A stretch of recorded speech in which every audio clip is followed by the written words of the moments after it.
अध्यात्माच्या सृष्टीमध्ये हे खालचे शब्दच नाहीत, फक्त 3 शब्द आहेत, जगत, जीव आणि परमात्मा. संपलं. किती शब्द आहेत? 3. जीव म्हणजे कोण? हिंदू, मुस्लिम, ख्रिश्चन, ईसाई कोण? जीव म्हणजे कोण? बाई का पुरुष? जीव म्हणजे कोण? तरुण का वृद्ध?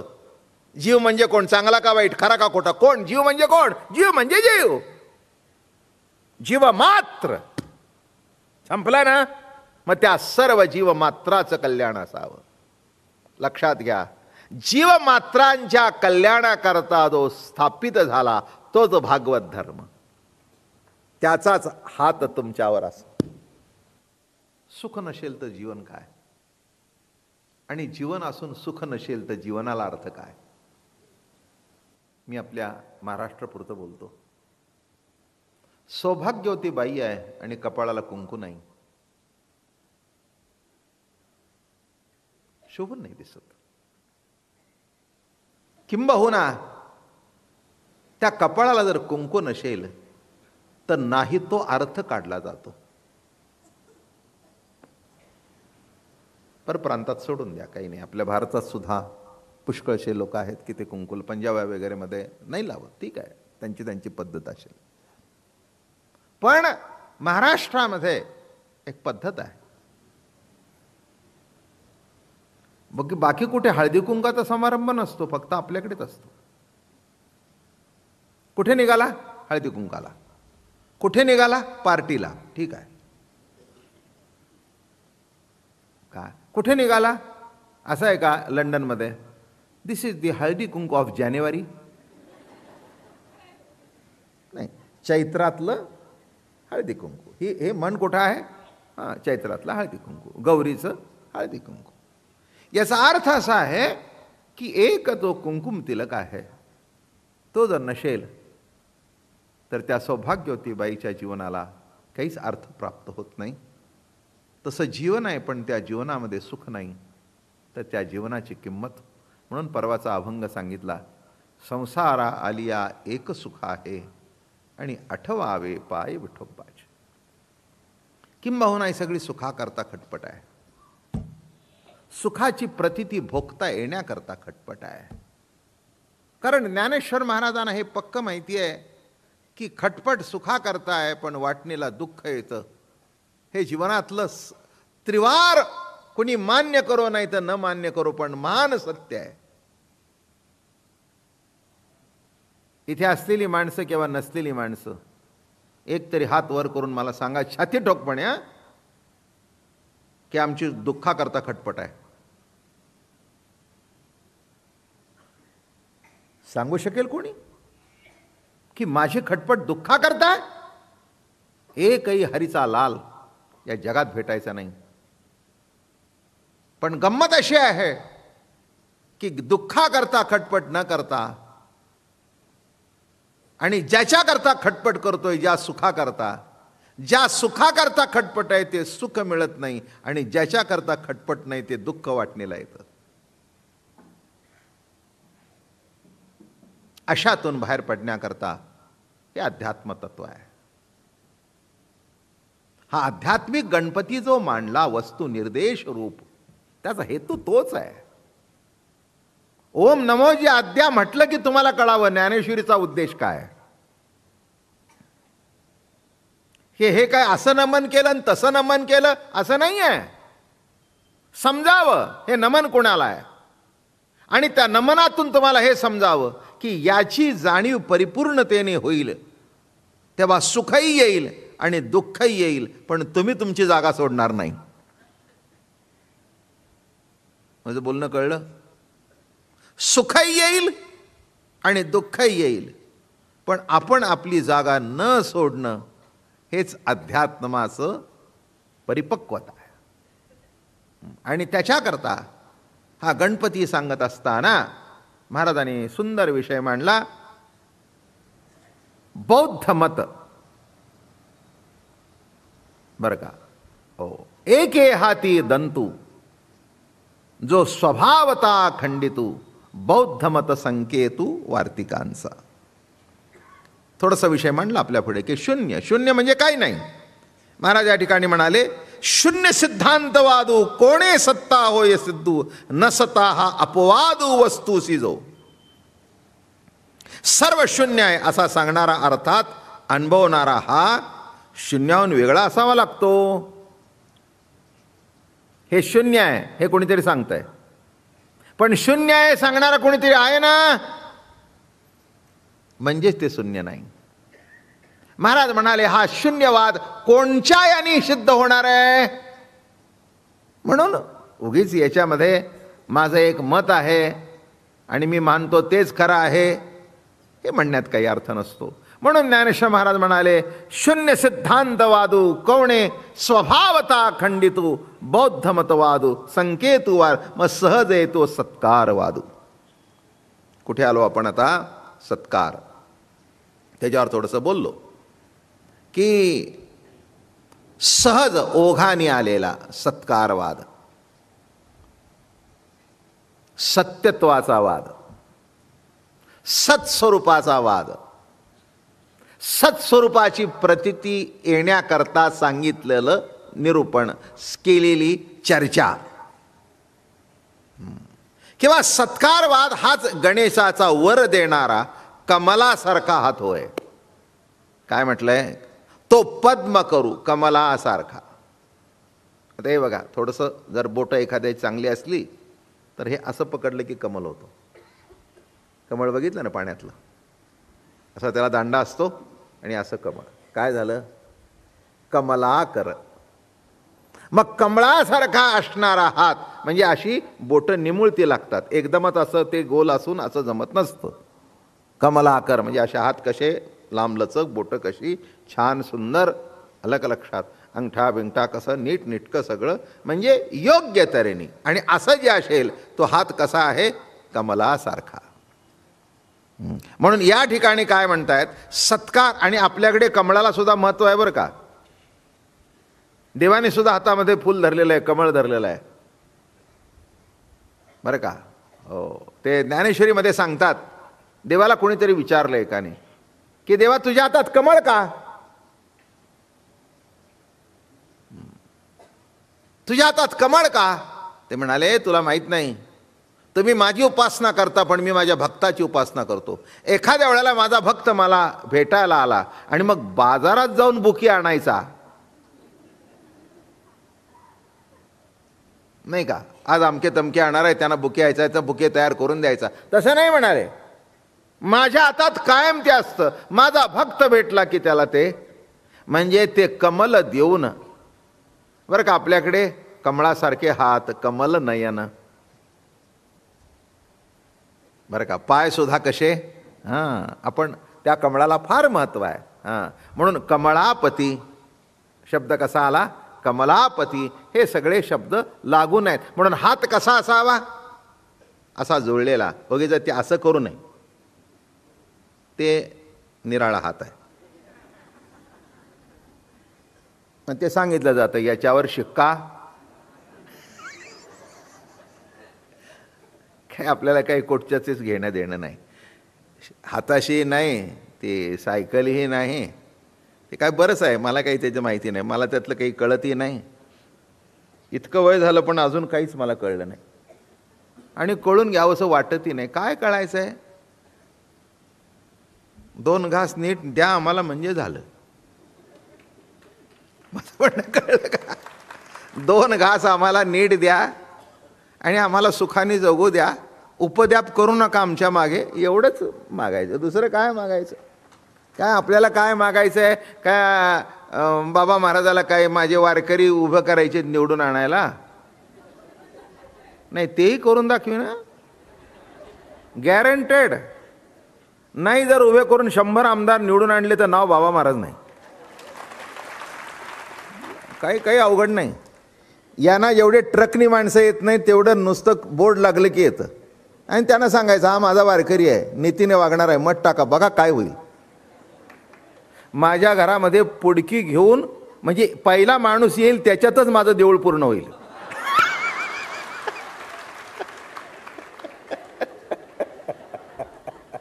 आणि पुढचं सांगतो, पुन्हा उभं राहायचंच नाही.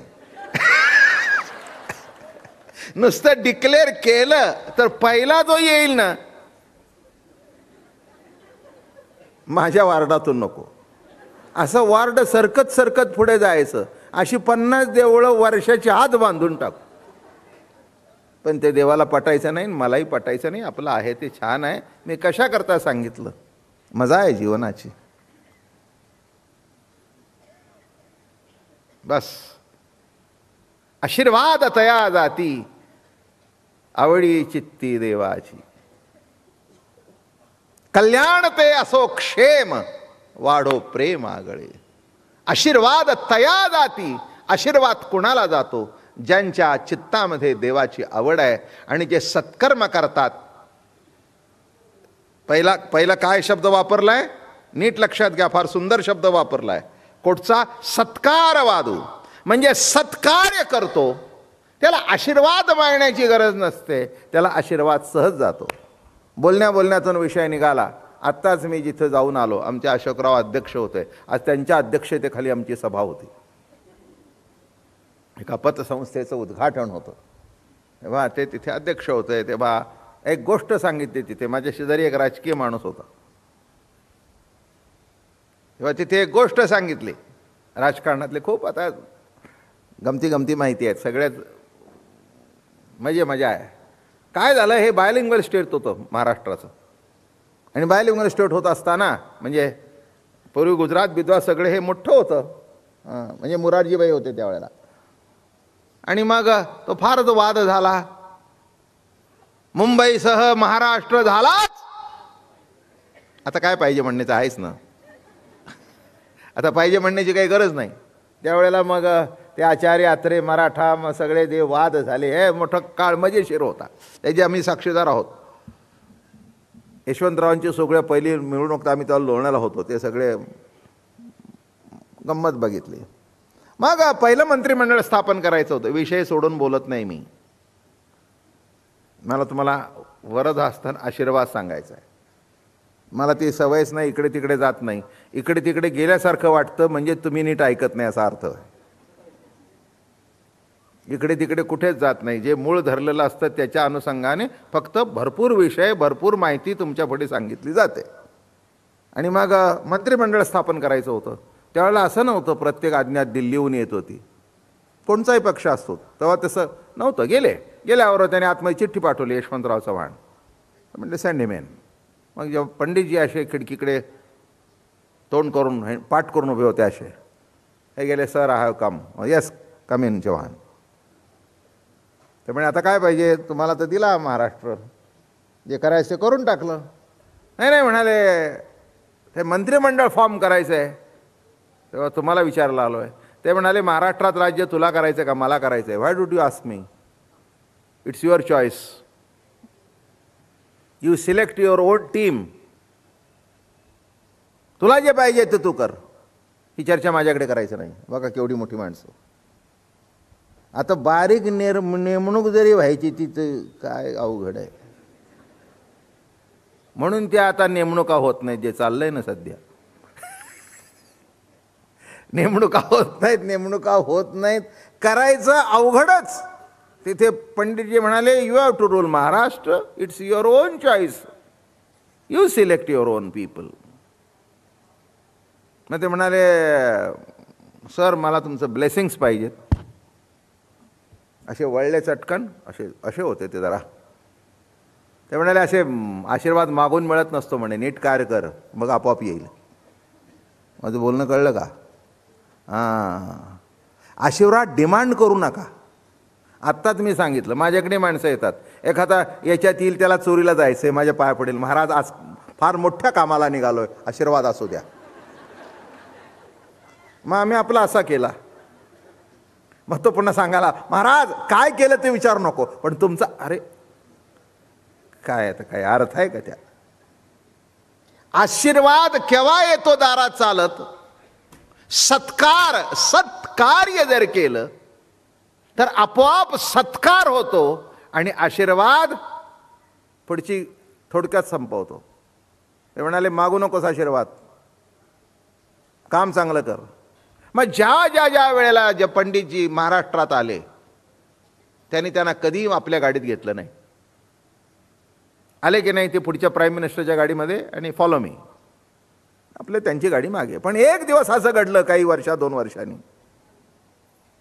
विमानातून सेकंड केलं म्हणे follow me and sit in my car. हे घाबरले, तर काय भानगड आहे कोणाला माहिती, काय भानगड आहे कोणाला माहिती. बसले, अरे म्हणे Chavan you had ask me, असे ते सुद्धा त्यांच्याकडे तोंड नाही, बाहेर बघत बघत, you had ask me for blessings, I am satisfied with your work, yes my blessings are with you. माझं बोलणं कळलं का? लक्षात घ्या, आशीर्वाद मागायची गरज नाही आहे. तुम्ही चांगलं कार्य केला तर आशीर्वाद तुमच्या दारात असं लोळण घेऊन चालत येतो. उगीच आशीर्वाद मागायचा काय गरज आहे का काही? हां, कोणचंही कार्य करण्याकरता. आता हे निवडणुकीच्या वेळेला माझ्याही दर्शनाला खूप माणसं येतात, महाराज निवडून येऊ द्या. कशा करता? चांगलं कार्याचं तर नाही. आमचा आशीर्वाद घ्यायचा, निवडून यायचा आणि सगळ्या गाल्लीला छेळत बसायचं, याच्याकरता आशीर्वाद का? माझं बोलणं समजलं का? इथे काय सांगितलंय?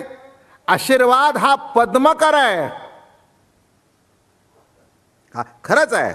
एक उलटा सांगतो आता दुसरी बाजू, जगामध्ये जे कर्तृत्वाच्या माध्यमातून घडत नाही किंवा जे कष्टातून घडत नाही ते केवळ साधू संतांच्या आशीर्वादाने घडतं. पण ती आशीर्वाद घेण्याची आपली पात्रता सुद्धा असावी लागते. हे कधीही विसरू नका, कधीही विसरू नका. हो, नाहीतर एक लक्षात ठेवा, हार कुणाच्याही गळ्यात घालतात, जिवंत माणसाच्या क्वचित. पण ज्यांना जिवंतपणी सुद्धा हार घातले जात नाही त्यांना मेल्यानंतर घातल्याशिवाय माणसं सोडत. मी तर सगळ्यांना नेहमी सांगतो, आई वडिलाला मेल्यावर हार घालण्यापेक्षा एक दिवस त्यांचं काहीतरी निमित्त शोधा. दोघा आई वडिलाला खुर्चीवर बसवा, त्यांना हार तुरे करा, साडी घ्या, पाया पडा. मेल्यानंतर लंडन हार घालून उपयोग काय?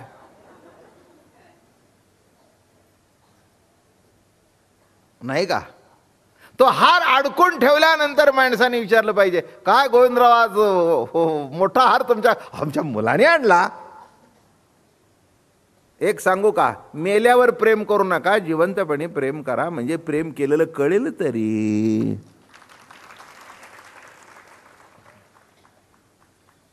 काय सांगितलं?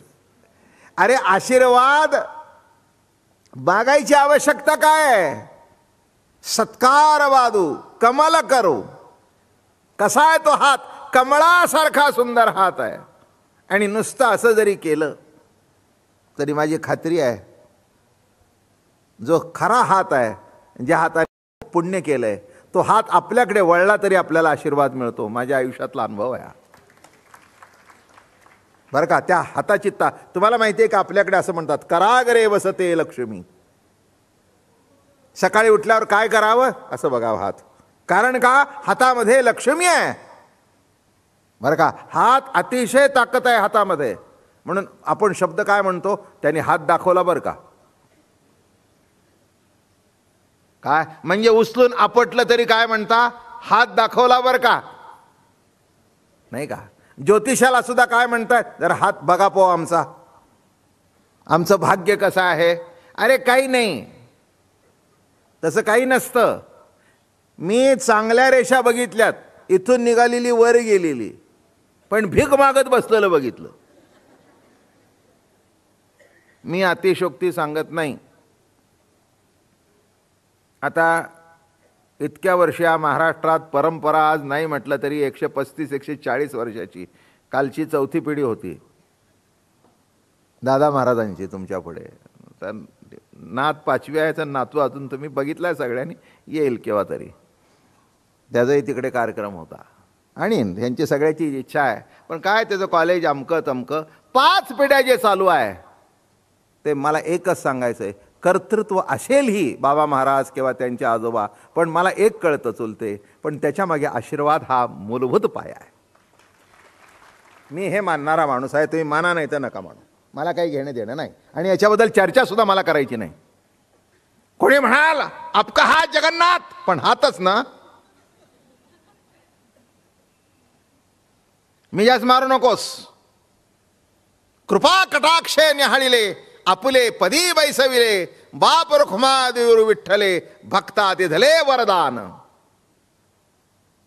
भक्ता दिधले वरदान. नुसतं कृपा दृष्टीने बघितलं, कृपेने बघितल्या बरोबर. अरे कुठच्या कुठे गेले ज्ञानेश्वर महाराज. एक सांगतो, ज्याच्या ठिकाणी कृपा प्रगट होते तोच संत. कृपेशी स्वतंत्र जन्म नाही, जेच उपजे तो साधू पायी, कृपा वसे संतांचे हृदयी. कृपेला स्वतंत्र अस्तित्व असं नाही आहे, पण जिथे संत आहेत तिथे कृपा आहे. आणि म्हणून नुसता असा हात सुद्धा केलं तरी पुष्कळ झालं, केलं तरी पुष्कळ झालं. लक्षात ठेवा. म्हणून आयुष्यामध्ये मायेचा हात डोक्यावरून जरी फिरला आपल्या तरी खूप कल्याण होतं, खूप कल्याण होतं. म्हणून फिरवणारे हात पाठीवर असतात तिथपर्यंत ते हात झिडकारू नका. काय सांगायचं आहे कळलं का तुम्हाला? पाठीवरून फिरणारे हात जिथपर्यंत जिवंत आहेत तिथपर्यंत हात झिडकारू नका. ते हात गेल्यानंतर पुन्हा हात तुमचे कापणारे भेटतील, पण तुमच्या पाठीवरून हात फिरवणारे पुन्हा भेटणार नाहीत. म्हणून गोड विषय चाललेला आहे. सहजे तो सत्कार वादू, तो पद्म करो वरदू. आणि तो कसा हसताय? धर्म प्रतिष्ठा तो सिद्धू अभय असतो. धर्म प्रतिष्ठा करणारा हा हात आहे. लक्षात ठेवा. जो काही आपण ज्या धर्मामध्ये आलो, आपला धर्म म्हटला तर कोणता धर्म? मला बाकीचे धर्म माहिती नाहीत, पण संतांचा धर्म हा भागवत धर्म आहे. बरं का, इतर धर्मामध्ये भेदभाव आहे. अगदी वैदिक धर्म जरी असला, काहीतरी बंद झालं का रे? हां, वैदिक धर्म जरी असला तरी तिथे सुद्धा ब्राह्मण का क्षत्रिय का वैश्य का शूद्र हा भेदभाव आहेच. त्याच्याबद्दल काही दुमत असण्याचं काही कारण नाही, कारण ज्ञानेश्वर महाराजांनीच लिहून ठेवलंय, नाथबाबांनी लिहून ठेवलंय, त्याच्याबद्दल काही प्रश्न नाही आहे. मग हा जो भागवत धर्म आहे, एक सांगतो, भागवत धर्मामुळेच सर्वसामान्य माणसाला प्रतिष्ठा प्राप्त झाली. हाच धर्माचा हात आहे. एक सांगतो भागवत धर्माची व्याख्या करताना, भागवत धर्म करिता भक्ती, निर्मळ होय चित्तवृत्ती. भागवत धर्म, भागवत धर्म म्हणजे कोणता धर्म? तुम्ही म्हणाले काय सांगताय? मी धर्म या शब्दावर व्याख्या सांगतोय. इथे अमका धर्म का तमका धर्म मला माहिती नाही आहे, पण ज्ञानेश्वर महाराजांना सगळ्या ज्ञानेश्वरीमध्ये भगवंती धर्म हाच अभिप्रेत धर्म आहे. एक सांगतो, जन्माला येईल कुळात तो निराळा. आपण आडनावावरून ओळखतो, तसं काही काही वेळेला सध्या ओळखता सुद्धा येत नाही. कितीतरी नावं अशी आहेत की ते सगळ्या समाजामध्ये मिक्सअप होतात. अलग लक्षात. हो, कितीतरी तुम्हाला सांगू, म्हणजे तुम्हालाही माहिती आहेत. आता देशमुख आडनाव ब्राह्मणात आहे, मराठात आहे, मुसलमानात सुद्धा आहे. अनेकात पाटील आडनाव किती जणात तरी आहे. बहिरट आडनाव ब्राह्मणात सुद्धा आहे, मराठात सुद्धा आहे. कितीतरी आडनाव. मी काय सांगतो, गोरे आडनाव किती जणात तरी आहे. आमचं आडनाव गोरेच आहे. मी काय म्हटलं, निरनिराळी आडनावं अशी आहेत की ती कांबळे आडनाव, बरं का. हो, शिंपी समाजात सुद्धा आहे बरं का, इतर समाजात सुद्धा आहे बरं का. नाही कशात, तेव्हा तसं काही कळेल असं काही सांगता येत नाही. नीट लक्षात घ्या. भगवंती धर्म म्हणजे मूळ भगवंतापासून आलेला धर्म. धर्म शब्द निरनिराळ्या तऱ्हेने वापरला जातो. कानाचा ऐकणं हा धर्म, डोळ्याचा बघणं हा धर्म, बरोबर आहे ना. हा सुद्धा कानाचा धर्म. काय, कशी मराठी भाषा बोलली जाते का हो? कानाचा धर्म कोणचा? ऐकणं. नाकाचा धर्म काय? श्वास घेणं. तोंडाचा धर्म काय? चाखणं, बोलणं, बरोबर आहे. खाणं. कपाळाचा धर्म कोणचा? की ज्याच्यावरून धर्म ओळखले जातात. गंध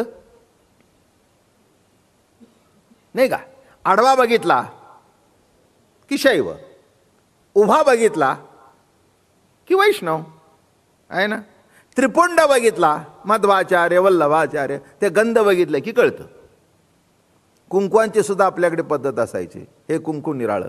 माळी बिळी समाजामध्ये आडवं बघितलं की माळी समाज दिसतात, अमक्या समाज दिसतात. म्हणजे ते कुंकू अशी आडवी रेग लावायची, त्याच्यावरून माणसं ओळखायची.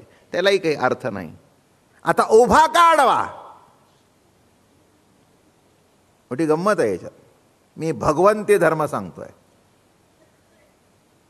बरं का. तेव्हा आता आंघोळ झाल्यावर मी रोज गंध लावतोच. ते म्हणजे अगदी काही कोरून बिरून असं काही नाही. गंध आला की घेतला की एक बोट लावलं नाम की झालं. आता काही ते सबंध दिवस काही कपाळावर मी थापून ठेवत नाही की ते दिसलं की माणसांना ओळखलं पाहिजे की हे काहीतरी हबप दिसत आहेत.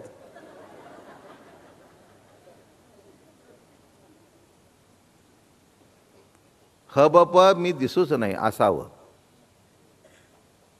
हरिभक्त परायण असावं. दिसायला कशाला पाहिजे? तेव्हा ते आंघोळ केल्यावर असतं. आता दुपारी उठल्यानंतर तोंड बिंड धुतो, मग ते काय पुन्हा कोरत बसू का? काय मी बाईव्य आहे का? त्या 4 वेळा पावडर लावत बसून हे करत बसू. या महाराष्ट्राने माझ्यावर गमतीने जसं स्तुती केली तसं खवचटपणा सुद्धा केला. एकाने म्हणले, मी तुम्हाला खरं सांगतो, मी माझ्या आयुष्यात कधी तोंडाला पावडर लावली नाही. ते म्हणले, बाबा महाराज असे दिसतात ना, त्या अर्थी रोज पावडर लावून बसतात. बरं कोणी म्हटलं नाही की ब्युटी पार्लर म्हणून डायरेक्टर स्टेजवर येते. धन्य. मी तुम्हाला सांगू, इतक्या गमती ऐकला तर आयुष्यही खूप गेलं. त्यामुळे मजा येऊन जात. आता गंध काही नसणार. मग कोणीतरी सांगितलं हे परमार्थिक आहेत. मग एकाने मला विचारलं, तुमच्या कपाळाला गंध दिसत नाही. म्हटलं एवढा काही मी ठेवण्याचा काही प्रयत्न केला आहे असातला काही भाग नाही आहे. आणि आपल्याकडे बायकोनी आपल्या नावाने कुंकू लावायचं आहे, अजून बायकोच्या नावाने काही लावायचं निघालेलं नाही. ते जर निघालं तर मी लावीन. आता माझ्या स्वभावाप्रमाणे मी उत्तर देणार. नाही म्हणाले, ते गंध बघितला म्हणजे कळतं, आडवा बघितला म्हणजे शैव, उभा बघितला म्हणजे वैष्णव धर्माचे तुम्ही. तुमचा कुठचा धर्म? म्हटलं कपाळाचा. कपाळा दुसरा शब्द फार सुंदर आहे, निढळ.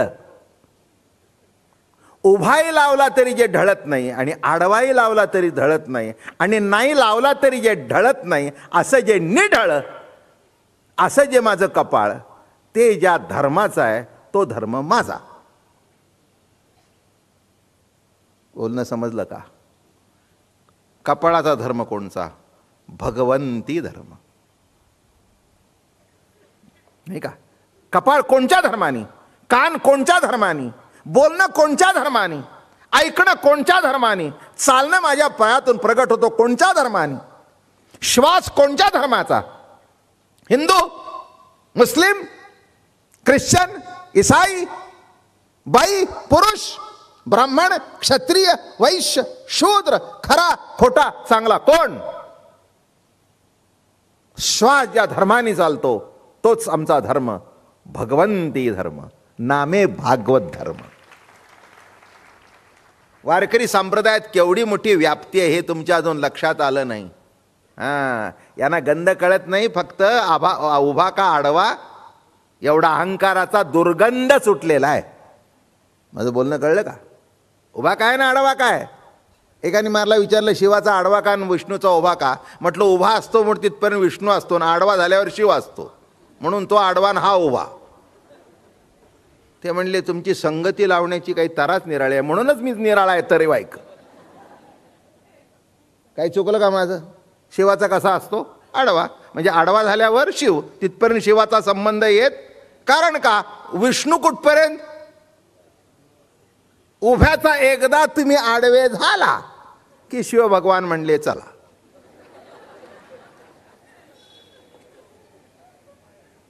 आईच्या पोटात आला ती उत्पत्ती, ते 4 तोंडाचे ब्रह्मदेव. एकदा जन्माला घातलं की स्थिती विष्णूने आली, शेवटचं जी संपलं शैव. ते म्हणले बाबा महाराज हे तुम्ही काहीतरी सांगत असता. मी म्हटलं तुला मी म्हटलंय का तुझ्या घरी मी आलोय का? तू माझ्या विचारला आला, मला कळलं तर मी सांगितलं. याच्यामध्ये तुला वाकडं वाटायचं कारण काय? एक लक्षात ठेवा, आपला धर्म कोणताच नाही, आपला फक्त भगवंती धर्म आहे. आणि त्या भागवत धर्माचा प्रवाह नामेच सध्याचा वारकरी संप्रदाय. हे शुद्ध लक्षात स्वरूप समजून घ्या. याच्यामध्ये कुणाल नाही, याच्यामध्ये ब्राह्मण आहे, क्षत्रिय आहे. एक लक्षात ठेवा, इथे मुस्लिम सुद्धा आले, ख्रिश्चन सुद्धा आले. माझ्या हातून कमीत कमी 20 ते 25 मुस्लिम लोकांनी माळा घातलेल्या आहेत. नगर भागामध्ये एक माझा मुस्लिम शिष्य आहे, कीर्तन उत्तम करतो. काही आहे कसं तसं काही नाही आहे. काहीही देवाला म्हणा असं काही नाही आहे. मुस्लिमातलं रक्त निराळं, ख्रिश्चनाचं निराळं, हिंदूंचं निराळं. हे भागवत धर्माची शिकवण आहे. म्हणून कबीरजी सुद्धा म्हणाले, भीमा किनारे मुर्शद मौला पीर पैगंबर साई. भीमा किनारे मुर्शद मौला, हा का तो का तो का तो आम्हाला माहिती नाही आहे. ईश्वरी तत्व इथं तिथं सारखं आहे. एक लक्षात ठेवा, राजकारणातले काही माणसांचे हेतू निराळे असतात, त्यामुळे ही सगळी फूट आहे. नाहीतर फूट असण्याचं काही कारण नाही आहे. तुम्ही क्लासिकल म्युझिकमध्ये बघा बरं का, मुस्लिम गवईसुद्धा म्हणतात, कृष्ण भगवंताची गीतं गातात. आता हे जे सनईवाले आहेत ना, बिस्मिल्ला खान, अहो ते काशीला विश्वेश्वराच्या मंदिरामध्ये सनई वाजवण्याचं काम करतात, सनई वाजवायचं काम करतात. सुंदर सुंदर मुस्लिम गवई पद गातात, ती कृष्णाची गातात बरं का. ऐसी ना मारो पिचकारी. आता ना मारो पिचकारी हे कुणाचं गीत आहे? कृष्णाचंच आहे. राधा गवळणी कृष्णाला म्हणतायत की आमच्या अंगावर पिचका. ते काही असं कधी म्हणले नाहीत. पण हे खाली आलं की नाही, हे वाटोळं केलं जसं आपल्याकडच्या शास्त्री पंडितांनी, तसं त्यांच्याकडचे जे मुल्ला मौलवी वगैरे आहेत ना, हे सगळे वाद तिथून निर्माण झाले बरं का. कुठेही मूळ स्वरूपामध्ये वाद असण्याचं काही कारण नाही आहे. परमात्मा इथेच आहे, परमात्मा इथेच आहे. असं नाही आहे की अमक्याचा देव का तमक्याचा देव. हे ज्यांनी जाणलं आणि प्रस्थापित केलं तेच भागवत धर्मीय संत होत. म्हणून धर्म प्रतिष्ठा लक्षात ठेवा. कोणचा धर्म नाही तर तुम्ही काहीतरी अर्थ काढत बसता, खालच्या लेवलला येतो, मग अमका धर्म तमका धर्म, हा श्रेष्ठ तो श्रेष्ठ, तो किती वाद सध्या. मला तर असं वाटतंय, ज्या दिवशी एक लक्षात ठेवा, ज्ञानेश्वर महाराजांच्या मनामध्ये हा जर भेद असता तर पसायदान काढून बघा म्हणजे कळेल. हे बघा शब्द काय वापरला, धर्म कीर्तन. किंबहुना तुमचे केले धर्म कीर्तन हे सिद्धी नेले. बरोबर आहे ना. एथ माझे जीवरले पाईकपण. ओवी काय आली पुढची, आता विश्वात्मक देवे.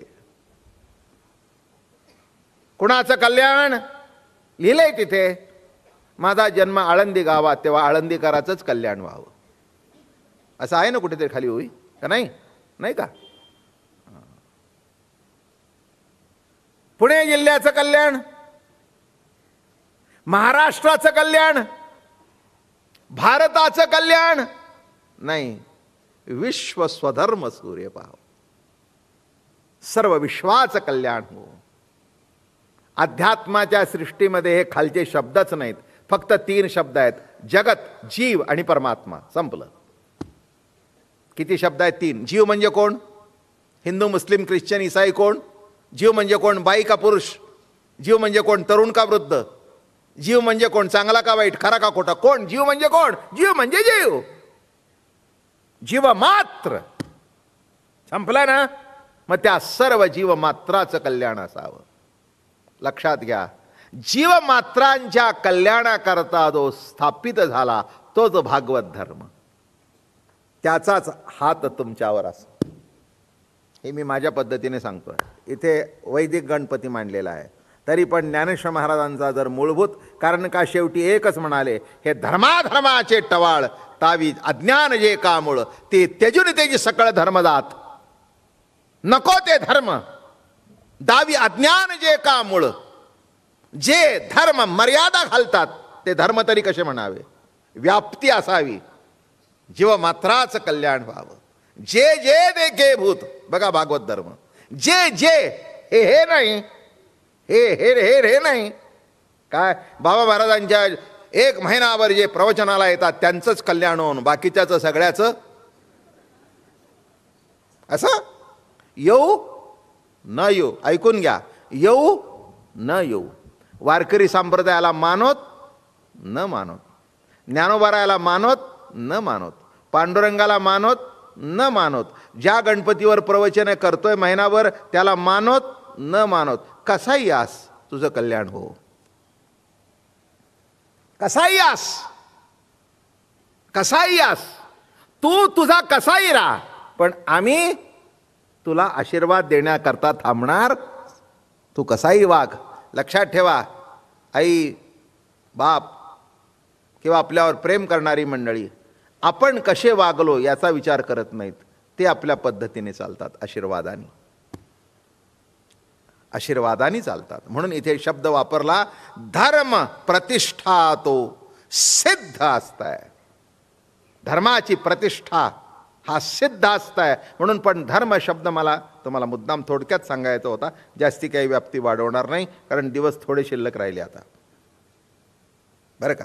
पण भागवत धर्म समजणं अत्यंत आवश्यक आहे. भागवत धर्म करिता भक्ती, निर्मळ होय चित्तवृत्ती. भागवत धर्म बघितल्यानंतर सगळ्याच्या ठिकाणी तुम्हाला भगवंत दिसेल. जे जे देखो दाय दिठी, ते ते आत्मत्वची उठी, बाप गुरुवाक्याची कसवटी, दृश्याचे पोटी परब्रह्म नांदे. जे जे दृष्टीने बघाल त्या ठिकाणी परब्रह्म दिसेल, परब्रह्म दिसेल. तुकाराम महाराज जे असे वागत होते, मंबाजीलाही मानलं, रामेश्वर भट्टांनाही मानलं, प्रेम करत होते त्यांनाही मानलं, जे प्रेम करत नव्हते त्यांनाही मानलं, ज्यांनी स्तुती केली त्यांनाही मानलं, ज्यांनी निंदा केली त्यांनाही मानलं. याच्यातलं वर्म काय, याच्यातलं वर्म काही नाही, ते सर्वाच्या ठिकाणी भगवंत बघत होते, हेच त्याच्यातलं वर्म आहे. त्यामुळे काही प्रश्न देत नाही, त्यामुळे प्रश्न देत नाही. एकच प्रमाण सांगतो, सर्पविंचू नारायण. काय म्हणतात महाराज भागवत धर्माचं काय, सर्पविंचू. पण एक त्याच्यातलं गंमत शेवटी सांगितली, सर्पविंचू नारायण पण दुरोनी वंदावे.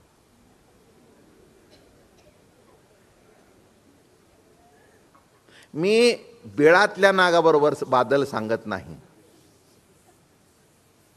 किंवा जो चुकून माकून कुठे अरण्यात गेला तर असा नांगी करून त्या विंचवाबद्दल सांगणार नाहीत.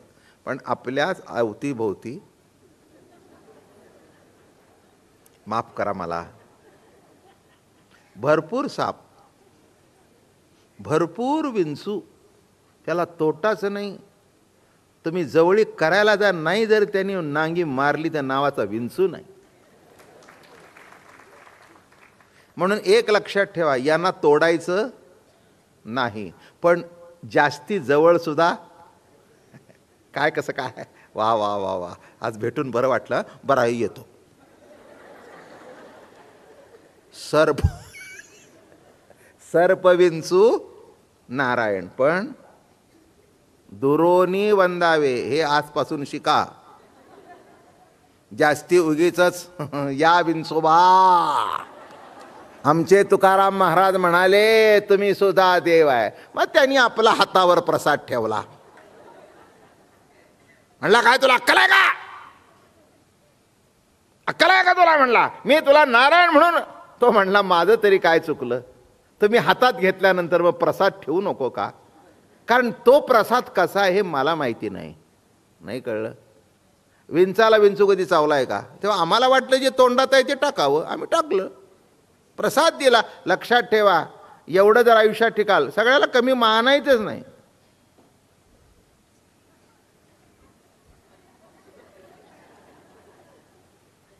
का हो आले इकडे तुम्ही आमच्याशी बोलत नाही, त्यांना म्हणा बाबा सध्या मौन आहे चातुर्मासाचं. वर्म कळलं का, किती गोड लिहितात बघा. सर्पविंचू पण नारायण नाही असं म्हणायचं कारण का? आता एक मी तुम्हाला त्यातलं तत्व सांगतो बेसिक.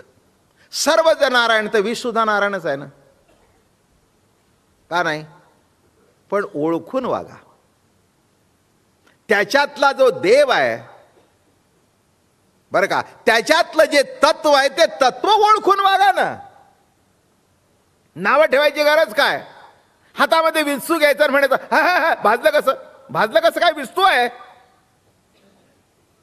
विस्तव आहे, तो इंगळ आहे, भाजणारच. अग्नी नारायण, अग्नी नारायण म्हणून आतमध्ये हात घातला चलित. घातल्यावर ते फोडबीड आले. मग म्हणला आम्ही तुला नारायण म्हणतो, तू आम्हाला पोळलास. अरे पण म्हणले तुला कळायला पाहिजे ना माझा स्वभाव काय. तुझ्याकरता मी गार होऊ का? मग अग्निनारायण होईल का राख होईल? तू मला काय म्हणालास? अग्नी नारायण. मग विजला तर तो अग्नी आहे का? धगधग आहे तिथपर्यंत तो अग्नी आहे. विजल्यानंतर तो अग्नी राहतो का? तो अग्नी राहत नाही, ती राख झाली. हा म्हटलं हे माझ्या डोक्यात आलं नाही, पण समजून घे अग्नी म्हणजे काय. हा लक्षात ठेवा, आपल्या पोटामध्ये सुमा तुम्ही जे जे खाताय ते सगळं ते जाळून टाकतंय, म्हणून ते सकाळी नीटनीटकाय. पाहिजे ते ठेवतं आणि बाकीचं फेकून देतं. हे सगळं तो अग्नी, जठर अग्नी आहे, त्याच्यामध्ये सगळं चालतं बरोबर. खाल्लं की खलास. मिरची खा, काही खा, कच्चं खा, हाडूक खा.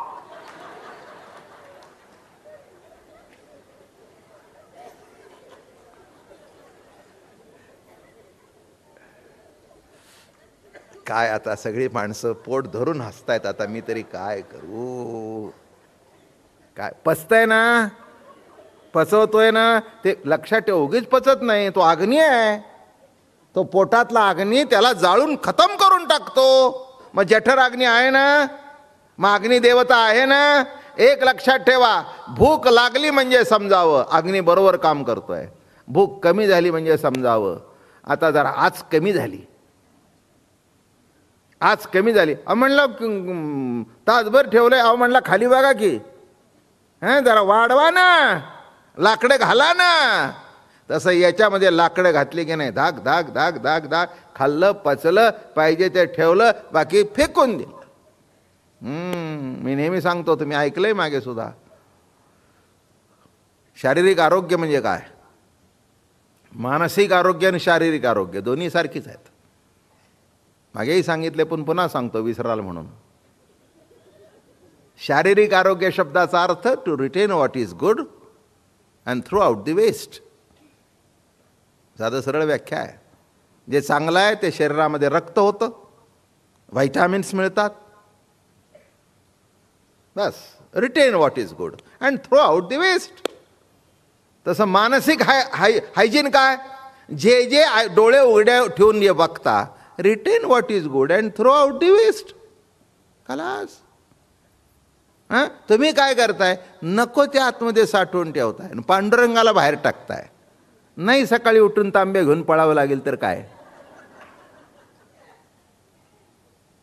का तांब्या घेऊन पळायला लागला? कारण आतला अग्नी कमी झाला, त्यांनी जाळायचं कमी केलं, आणि ते जाळून गेल्यानंतर सगळं बरोबर. तुम्ही नको ते साठवताय. आपल्या पापण्या आहेत ना, पापण्या. काही काही टायमाला मला असं वाटतं आपल्या पापण्या म्हणजे कसं आहे माहिती? तुम्हाला फावडं माहिती आहे का? फावडं ते असं ओढतं. तसं माणसं डोळे बंद करताना काय करतात? जे बघायला पाहिजे ना, नको ना, ते बघतात असं करतात, म्हणजे आतमध्ये घेऊन ठेवून देतात. म्हणजे आतमध्ये घेऊन ठेवलेलं आहे ना, तुम्ही अगदी डोळे झाकून गणपती पुढे बसला, मग आतलं जे साठवलेलं आहे ते हळूच डोळ्यासमोर येतं. तो गणपती बाजूला जातो, पांडुरंग बाजूला जातो, मुरलीधर बाजूला, आणि हे सगळे येऊ लागतात. मग आपल्याला असं वाटतं डोळे झाकल्यानंतर हे एकदम कुठून आलं? कुठून आलं नाही, तुम्ही असं ते फावड्यासारखं आतमध्ये, त्या पापण्या अशाच आहेत आपल्या. गेला आतमध्ये. ते मशीन बघता ना तुम्ही, ते काय त्याला म्हणतात, प्रोक्लेन. हां, ते असं असं घेतं बघा. तसे ह्या पापण्या अशा घेतात, आतमध्ये साठवून ठेवतात. लक्षात ठेवा, बाकीचा विचार करू नका. जे साठवायला पाहिजे ते साठवा, किंबहुना बाहेरचं साठवू नका. साठविला हरी जिही हृदय मंदिरी, त्याची सरली एरधार, झाला सुफळ व्यापार. किती गोड लिहितात. साठविला हरी, साठवायचं नाही, जे साठू नाही ते. तुम्ही आता शब्द सुद्धा तुम्हाला कालांतराने कळणार नाहीत.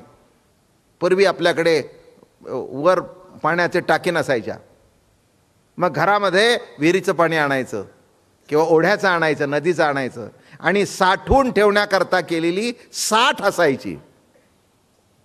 आंघोळीच्या पाणीकरता लोखंडाची आणि पिण्याच्या पाण्याकरता पितळेची, बरं का. मग बायकांनी आणून ते हांडे साठीमध्ये ठेवायचे, त्याला म्हणायचे साठ. साठवून ठेवणं, ज्याच्यामध्ये साठा असतो तो. तसं साठविला हरी जिही हृदय मंदिरी, त्याची सरली एरधार, झाला सुफळ व्यापार. धर्म प्रतिष्ठा तो सिद्ध, अभय करू. सत्कारवाद, आत्मप्रतीती, सत्स्वरूपाची जाणीव. सत्स्वरूपाची जेव्हा जेव्हा जाणीव होते तेव्हा मंडळी आशीर्वाद आपोआप येतोच. ओळखिला हरी धन्य तोची संसारी, त्याची सरली एरधार, झाला सुफळ व्यापार. ओळखिला हरी धन्य तोची संसारी, ज्याने हरीला ओळखला, संपलं, आशीर्वाद आपोआप मिळाला. मागायची काय गरज आहे? मगाशी म्हटलं ना, पंडितजी म्हणाले मागू नकोस, आपोआप उत्तम कार्य कर. उत्तम कार्य केल्यानंतर माझी खात्री आहे आशीर्वाद तुमच्या दारात चालत येईल. म्हणून महाराज म्हणाले धर्म प्रतिष्ठा. लक्षात ठेवा, आपण बेछूटपणाने वागू नये. आपल्या घरामध्ये, आपल्या जीवनामध्ये धर्माला प्रतिष्ठा असावी. ठीक आहे, आता माझं घर वारकऱ्याचं आहे. मगाशीच म्हटलं 140 वर्ष तर सहज होऊन गेली. काय मग वारकऱ्याच्या घरामध्ये जो वारकऱ्यांचा धर्म आहे, आंघोळ झाल्यावर ज्ञानेश्वरी वाचावी, माळ जपावी, जय जय राम कृष्ण हरी, जय जय राम कृष्ण हरी, जय जय राम कृष्ण हरी. देवाचं दर्शन घ्यावं, पांडुरंगाचं घ्यावं, ज्ञानेश्वरीचं घ्यावं. मस्तक ठेवून म्हणावं महाराज मला काही कळत नाही, माझा सांभाळ करा. बरं का. ज्ञानेश्वरीच्या 5 ओव्या तरी वाचाव्यात. बरं का. तुम्ही वाचलं की मुलं कालांतराने बघतात. तुमच्या जिवंतपणी नाही वाचलं तरी मेल्यावर म्हणतात आमचा बाप रोज आंघोळ केल्यावर ज्ञानेश्वरी वाचत होता. आणि मग तुम्हाला धर्माची या नित्य कर्मामधून प्रतिष्ठा होते आपल्या घरामध्ये. बाप जर देवाची निंदा करू लागला तर पोरं काय करतील सांगा की? असं काय इटाल इटाल करून कुठे होणार आहे का? नाही, तुझ्या बाबतीत काहीच होणार नाही. लक्षात ठेवा, आयुष्यामध्ये अप्रोच सुद्धा साधुसंताकडे बघताना पॉझिटिव्ह ठेवा.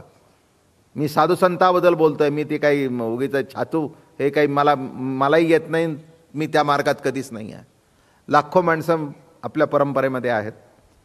मगाशीच मी म्हटलं की 5-5.5 लाख माळा झाल्या. कालसुद्धा बघा, या 2 एकादशीला मिळून 400 ते 500 लोक माळा झाल्या सहज. बरं का, 400 ते 500 लोक या 2 एकादशीतच झाल्या. लक्षात घ्या, त्यांच्या घरामध्ये धर्म प्रतिष्ठान रोज जर तुम्ही करू लागला, आंघोळ झाल्यावर देवाचं दर्शन, बरं का, रोज ज्ञानेश्वरीच्या ओव्या, बघा दुसराही करू लागेल. रोज संध्याकाळी दिवे लागले, घरी आलं की हरिपाठ म्हणावा. देवाचे द्वारी उभाक्षण भरी, तेणे मुक्तिचारी साधी येल्या. हरिमुखे म्हणा, हरिमुखे म्हणा, पुण्याची गणना कोण करी. हे मी तुम्हाला नुसतं सांगत नाही, याच्यातलं मी जरूर करतो म्हणत नाही, पण देव करून घेतो. मला कीर्तन होऊन रात्री 1 जरी घरी जायचं झाला तरी झोपताना हे हरिपाठ म्हटल्याशिवाय का मी सांगतोय, का सांगतोय? तुम्ही म्हणाल बाबा महाराज आता एवढे विधो, ठीक आहे, ते आहे जे असेल किंवा नसेल, काय असेल ते असेल. बरं का, माणसं म्हणतील एवढी माणसं जमतात, ते जमतात मला काही कळत नाही, काहीतरी देवाची कृपा आहे म्हणून जमतात. विद्वत्ता आहे का नाही याचाही मी कधी विचार केला नाही, आहे का नाही याचाही विचार केला नाही. फक्त माणसं प्रेम करतात एवढंच मला कळतं. पण नित्यनेम कधीही चुकू नये. माझं बोलणं कळलं? कारण हरिपाठामध्ये म्हणाले नित्यनेम नामी ते प्राणी दुर्लभ, लक्ष्मी वल्लभ तया जवळी. नित्यनेमाने आणि त्या नित्यनेमाचं हे जर धर्म घरामध्ये चालू राहिला, आपली मुलंही त्याचं अनुकरण करतात. नसतील तर सांगावं, बाबा ज्ञानेश्वरी वाचली का, हरिपाठ म्हटला का, देवाला नमस्कार केला का, आरती केली का, जरूर बघावं. आणि असं करत करत का, एक लक्षात ठेवा, नको त्यांची नावं घेतली तर आपल्या जीवनामध्ये काहीतरी चांगलं घडतं. पांडुरंगाचं, ज्ञानोबा तुकोबाचं नाव घेतलं, संताचं नाव घेतलं. एक सांगू का, गमतीचा दृष्टांत आहे. मरक्या नवऱ्याचं नाव एक बाई सांगते.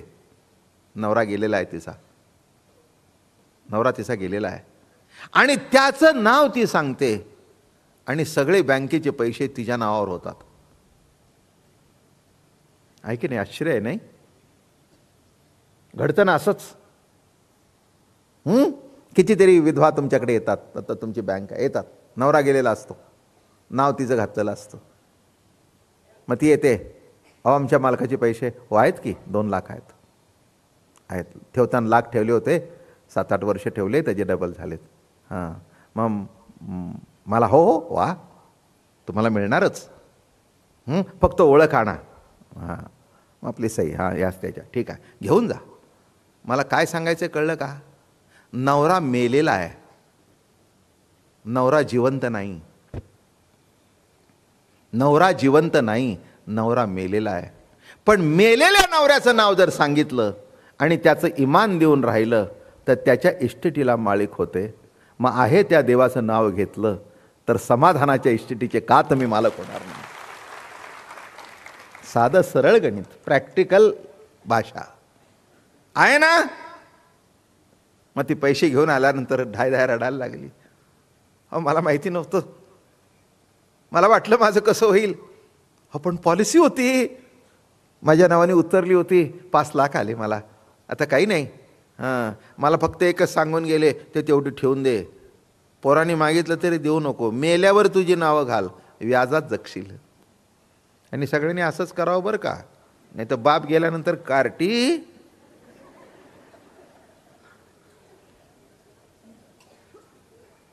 हां, मरे तोपर्यंत आपला हुकूम आपल्या हातात ठेवावा, बाई असू दे नाही तर पुरुष असू दे. कितीही मुलं आपली चांगली असली, आपल्यापेक्षा चांगली जरी असली, हो काही काही माणसं म्हणतात आमची पोरं चांगली आहेत, बायकोला कमी, मूर्ख आहेसले का तू. म्हणून मी तर सगळ्यांना सांगतो, आपण गेल्यानंतर आपली बायको हेही ऐकून ठेवा, आपल्या मुलांच्याकडे पैसे मागायची तिला कधीही पाळी येऊ नये, असं जो करून ठेवलं तोच खरा नवरा. माझं बोलणं कळलं का तुम्हाला? पोरं बाळ करतील आणि ते काय, ती त्यांची आई आहे आणि ती काय टाकून देणार आहेत का? तुला काय माहिती आहे वर गेल्यावर टाकतात का ठेवतात? माझं हे शब्द लक्षात ठेवा. बायकोला गेल्यानंतर सुद्धा स्वयंपूर्ण करून ठेवा. आजची ज्ञानेश्वरी हीच शेवट. 8 वर काटा आलाय म्हणून सांगितलं. आजच्या ज्ञानेश्वरीचा हा शेवट, की तुम्ही जर तिच्या अगोदर गेला तर तिला तुमच्या मुलांच्याकडे हात पसरायची पाळी येऊ नये. उलट मुलांनी यावं, आई 100 रुपये घेऊन जा. माझं म्हणणं विसरू नका पुरुष मंडळी. ज्या बाईने तुमच्यावर आयुष्य काढलं, तुमच्या सुखादुःखामध्ये तुमच्या हाताला हात लावून जगली, ते तुमच्या पश्चात तिला परतंत्र का झाकून देता? ती सुद्धा स्वतंत्र असायला पाहिजे. आणि बायकाने सुद्धा अशी प्रार्थना करू नये की भरल्या कपाळाने मी वर जावं. कशाला भरल्या कपाळाने वर जावं? मागच्याला बोंबलत ठेवायचं का सुनेच्या दारात?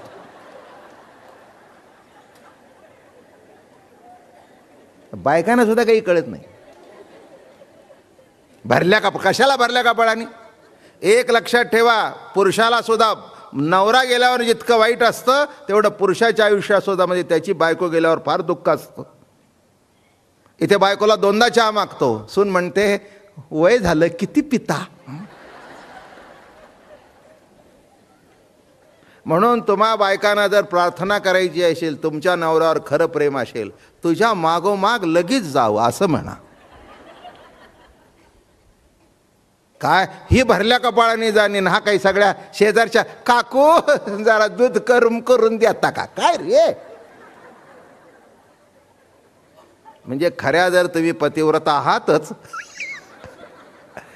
पण म्हणायचं असेल तर एवढं म्हणा, देवा आपलं बरोबर घेऊन जा. ती तुम्हाला माहिती आहे ना ह्याची बायको, गीत गोविंद लिहिलेला कोण त्याची बायको, काय तिचं नाव, तिची कथा अशीच आहे, नुसतं ऐकल्याबरोबर प्राण सुटला. म्हणून हे शेवटचं घरगुती प्रवचन. आणि हे जर कळलं तर पुढचं जोडून सांगतो, हाच नवऱ्याचा धर्म आणि हाच बायकोचा धर्म आणि हीच प्रतिष्ठा. पुंडलिक वरदेव हरी विठ्ठल, श्री ज्ञानदेव तुकाराम विठ्ठल विठ्ठल विठ्ठल विठ्ठल विठ्ठल विठ्ठल विठ्ठल, पुंडलिका वरदे हरी विठ्ठल.